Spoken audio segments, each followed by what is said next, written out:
Après plusieurs jours de violentes manifestations contre le chômage et les conditions économiques en Tunisie, les autorités ont arrêté près de 19 personnes. Depuis 2011, ce sont les pires troubles sociaux que le pays a connus. Le désir désespéré d'obtenir un travail les possède. Des centaines de personnes manifestent à Kasserine depuis jeudi, ville défavorisée du centre de la Tunisie.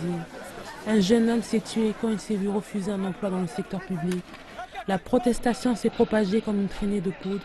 Les manifestants ont pris d'assaut les bâtiments publics, d'autres se sont affrontés avec la police. Un policier a été tué et des dizaines ont été blessés. Je sais que l'État et le gouvernement peuvent trouver les fonds nécessaires, même si nous devons les piocher quelque part et les allouer à cette situation, parce que telle est notre responsabilité.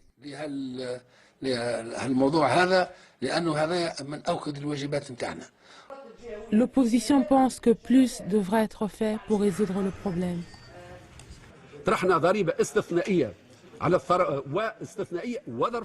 Nous avons proposé l'imposition d'un impôt temporaire et exceptionnel sur les grandes fortunes. Ensuite, un moratoire sur la dette et les frais d'intérêt sur 3 ans. Cela n'est pas une exception.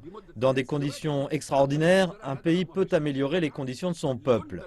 En troisième point, on parle de programmes d'austérité pour l'État et non pour les services publics, comme la santé et l'éducation.